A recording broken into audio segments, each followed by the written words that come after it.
स्वागत है आपका बी न्यूज़ नेशन में। मैं हूं आबिद हुसैन शेख।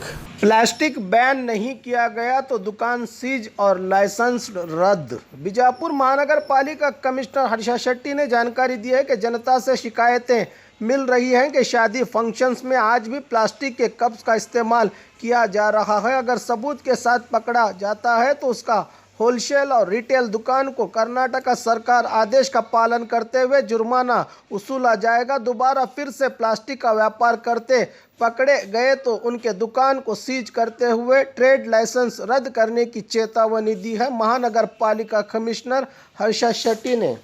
प्लास्टिक बैन को लेकर हमने कहा था और आज के न्यूज़पेपर्स में भी जो गवर्नमेंट का नोटिफिकेशन है कर्नाटक राज्य पत्र में जो प्रकट हुआ है उसको हमने फिर से रीनोटिफाई किया है।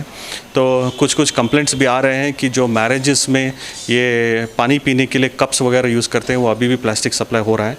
तो हम इस फसाद के जड़ तक जाना चाहते हैं और कहाँ पे होलसेल या फिर रिटेल में प्लास्टिक का भी ये कुछ हमें एविडेंस मिलेगा वैसे दुकानों को हम पेनाल्टी डालेंगे और रिपीटेड ऐसे ही ऑफेंस करते रहेंगे तो वो पूरा दुकान हम सीज करके ट्रेड लाइसेंस भी रद्द कर देंगे।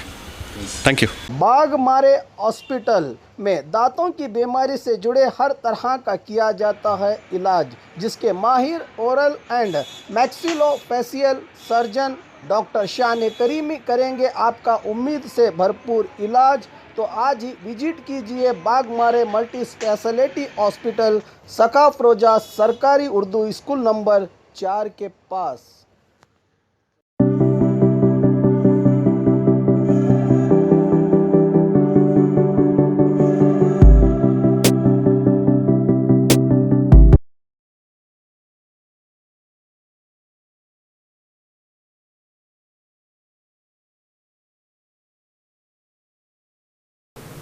और खबरों के लिए देखते रहिए बी न्यूज़ नेशन।